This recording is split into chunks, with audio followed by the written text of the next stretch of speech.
प्यारे बच्चों, good morning. प्यारे बच्चों, आज हम क्लास 7th एसएसटी का फर्स्ट चैप्टर पढ़ रहे हैं। फर्स्ट चैप्टर क्या है? मेडुअल वर्ल्ड, जिसका अर्थ है मध्यकालीन भारत। अब सबसे पहले हम पढ़ेंगे मेडुअल। ये क्या है? मेडुअल एक लैटिन वर्ड है। लैटिन वर्ड है। जैसे हमने क्लास 6 के फर्स्ट वीडियो में हिस्ट्री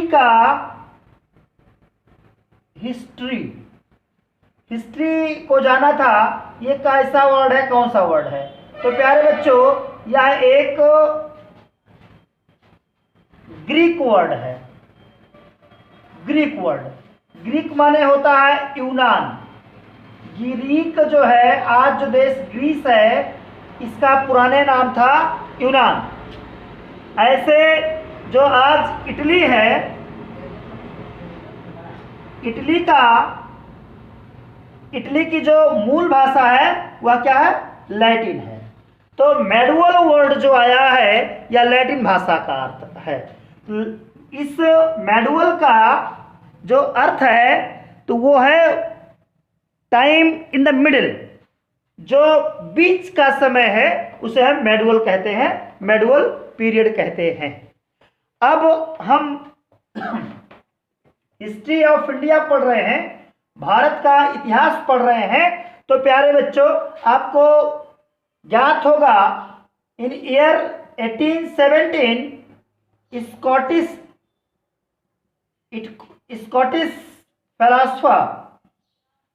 फिलोसफर जेम्स मिल्स ने एक बुक पब्लिश की थी जिसका नाम था a history of British India.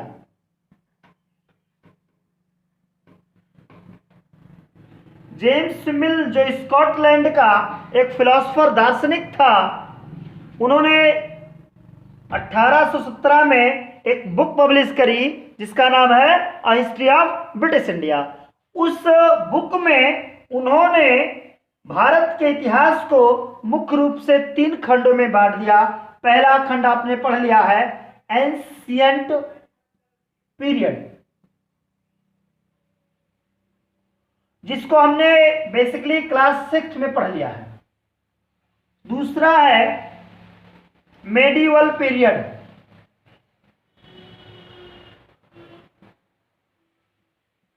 जिसको हम 7th में पढ़ेंगे। और तीसरा है मॉडर्न पीरियड, जिसको हम 8th में पढ़ेंगे। तो 6th में जो हमने पढ़ा है वह एंशिएंट हिस्ट्री पढ़ी है, माने भारत में मानव सभ्यता के उद्गम से लेकर के 750 ईस्वी तक का जो समय है वह भारत का एंशिएंट पीरियड है। दूसरा पीरियड जो 8वीं शताब्दी से 18वीं शताब्दी तक है, 18वीं शताब्दी से 8वीं से 18वीं तक, तकरीबन 1100 वर्षों का जो समय है, इसे हम मेडुअल पीरियड कहते हैं। मेडुअल माने हमने समझ लिया, द टाइम ऑफ मिडिल। अब इसी को हम इस चैप्टर में क्लास 7th में पढ़ेंगे। तो प्यारे बच्चों, मेडुअल पीरियड को हम सबसे पहले मानते हैं 712 ईस्वी में मोहम्मद बिन कासिम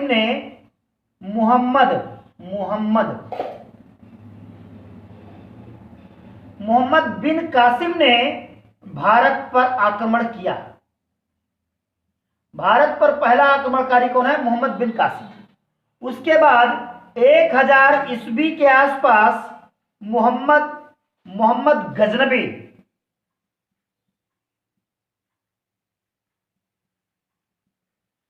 ने 17 बार आक्रमण किया भारत पर और सोमनाथ के मंदिर को लूटा।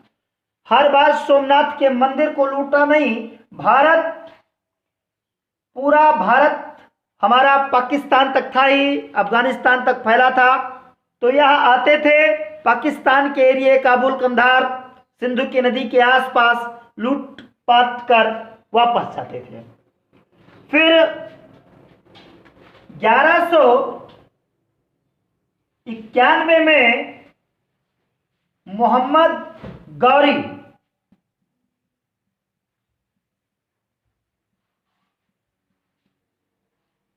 भारत पर आक्रमण करता है और वह हार जाता है। किससे? भारत के राजपूत राजा पृथ्वीराज चौहान से। लेकिन वह पुनः 1192 में पुनः आक्रमण करता है भारत पर और इस बार पृथ्वीराज को हरा देता है और भारत में जीत जाता है। और इसके बाद वह 1206 ईस्वी में भारत से अपने देश पुनः वापस आता है और अपने गुलाम कुतुबुद्दीन ऐबक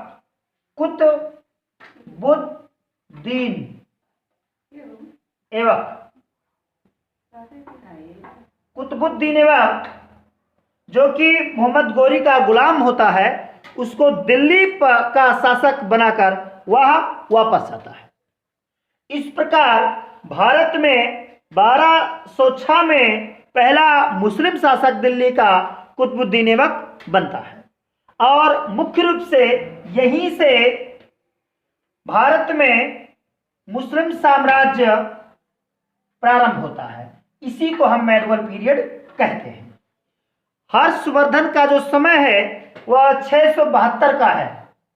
672 से 643 ईस्वी के आसपास 42-43 तक भारत पर हर्षवर्धन का साम्राज्य रहा है, जिसको हम एंशिएंट पीरियड के अंतर्गत मानते हैं। हर्षवर्धन के मृत्यु के पश्चात ही भारत में राजपूत राजा आपस में लड़ने लगते हैं, बिखर जाते हैं और तभी से भारत पर अफगानों का, ईरानियों का आक्रमण प्रारंभ हो जाता है। तो इस प्रकार प्यारे बच्चों, हमने मेडवल पीरियड को सीखा। अब आइए सीखते हैं भारतवर्ष का नाम। तो प्यारे बच्चों, भारतवर्ष का जो सबसे पहला नाम है वह है आर्यावर्त। आर्यावर्त। तो जो ये भारत का मैप है, आज के भारत का जो मैप है, इसको रेंडमली अगर हम मान लें, ऐसे बना लें, तो आज का ये भारत है। तो आज के भारत में यहां कुछ विंध्याचल है, ये हमारा हिमालय लगा है। तो यह क्षेत्र जो उत्तर भारत का मैदान कहलाता है, उत्तर भारत का मैदान, इसे हम आर्यावर्त कहते थे वैदिक पीरियड में, और इसको हम दक्षिणावर्त कहते थे। विंध्याचल सतपुड़ा के पहाड़ से इधर दक्षिण, डेक्कन, इधर उत्तर भारत का मैदान, आर्यावर्त। फिर जैसे पुराणों का दौर आता है भारत में, वैदिक पीरियड के समाप्ति पर भारत में पौराणिक दौर आता है। उस पुराण में शकुंतला दुष्यंत के पुत्र भरत के नाम पर भारत वर्षम नाम पड़ता है, जिसे आज हम भारत कहते हैं। इसका नाम पड़ता है भारतवर्षम। पहला नाम आर्यावर्त, दूसरा नाम भारतवर्षम। इसी प्रकार जब मेडवल पीरियड में भारत पर आक्रमण होने लगे, तो जब फारसी भारत में आने लगे, तो सिंधु के इस पार के क्षेत्र को वो सिंधु और हिंदू कहते थे, और यहाँ के रहने वालों को हिंदू और यहाँ के जगह को हिंदुस्तान कहते थे। तो इस प्रकार मध्यकाल में भारत पर विदेशियों, अफगानों, ईरानियों तुरानियों के आक्रमण से भारत का नाम पड़ गया भारतवर्षम के अतिरिक्त पड़ गया हिंदुस्तान।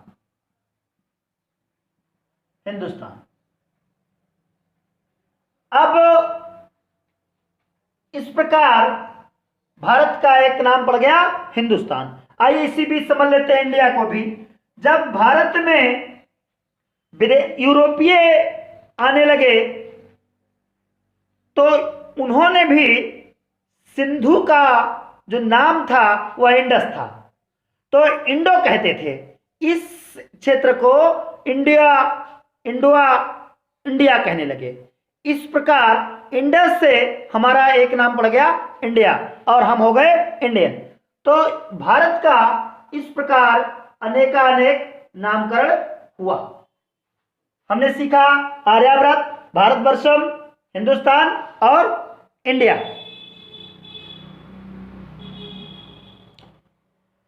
अब इन सब चीजों को हम कैसे जानते हैं?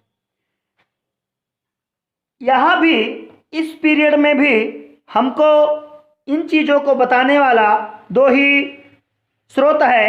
एक है आर्कियोलॉजिकल सर्वे ऑफ इंडिया और दूसरा है इंस्क्रिप्शंस माने लेख। मेडीवल पीरियड मध्यकालीन भारत के विषयों में जानने के लिए हमारे पास मुख्य रूप से दो सोर्स है। पहला सोर्स है आर्कियोलॉजिकल सोर्सेस, जो हमें हमारे पुरातत्व सर्वेक्षण से प्राप्त होता है। इसके लिए हमारा पहला एग्जाम्पल है इंस्क्रिप्शंस। ये हमारे वो शिलालेख हैं जो हमारे पुराने साम्राज्यों के सम्राटों ने स्तंभों और दीवारों पर लिखवाया था, जिससे हमें उस समय की लिपियों, उस समय के भाषा, बोली, सामाजिक आर्थिक व्यवस्थाओं का पता चलता है। साथ साथ मोन्यूमेंट्स एंड बिल्डिंग्स।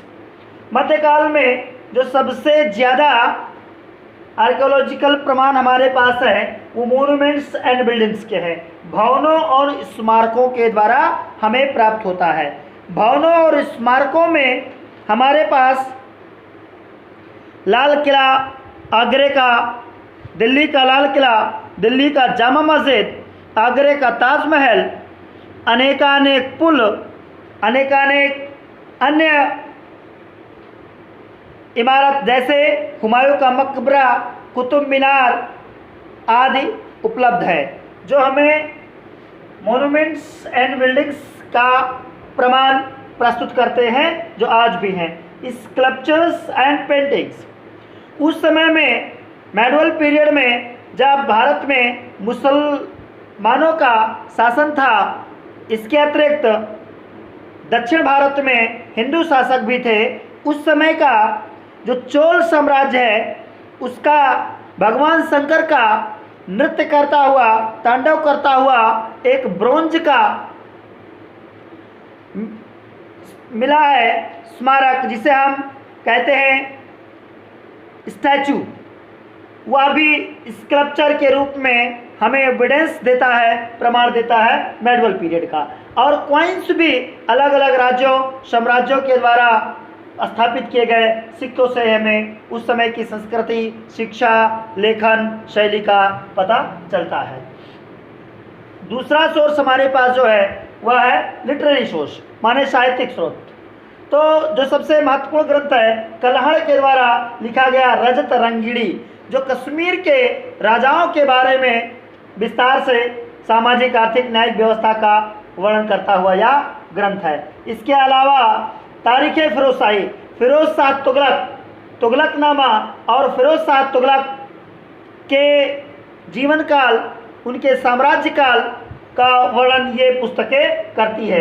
साथ साथ कुछ मेमोरीज एंड बायोग्राफीज हैं, जैसे जहांगीरनामा, अकबरनामा, बाबरनामा।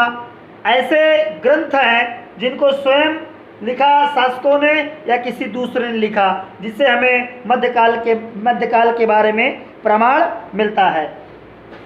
साथ साथ कुछ ऐसे ट्रेवलर्स हैं जो भारत में आए और उन्होंने अपने ग्रंथों में भारत के राजनीतिक सामाजिक दशा का वर्णन किया। जैसे इब्न बतूता आया, Marco Polo, Niccolo Conti, Abdul Razzaq, Ralph Fitch, Bernier आदि भारत में आए और भारत की सामाजिक आर्थिक व्यवस्था का वर्णन किए।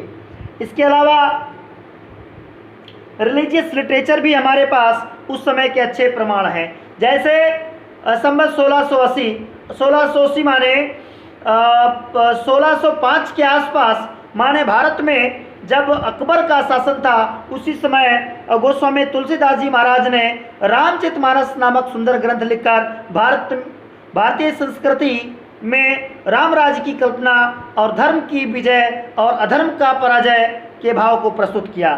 साथ साथ अनेक ग्रंथों का भाष्य लिखा गया इसी समय में, और सूफी संतों ने इस समय अनेक ग्रंथ लिखे, जिससे इस समय का वह मध्यकालीन भारत के बारे में जानकारी प्राप्त होती है।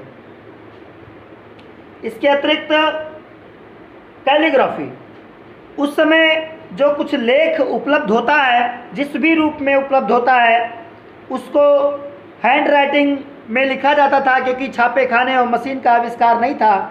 उसे मैन्युस्क्रिप्ट या कैलीग्राफी कहते हैं, जो कि आज भी दीवारों पर लिखे हैं। जैसे ताजमहल पर उर्दू में अनेक लेख लिखे गए हैं, इसे हम कैलीग्राफी कहते हैं। तो इस प्रकार हमने मध्यकालीन भारत के इतिहास को जाना आर्कियोलॉजिकल सोर्सेस के द्वारा एंड लिटरेरी सोर्सेस के द्वारा। Thank you.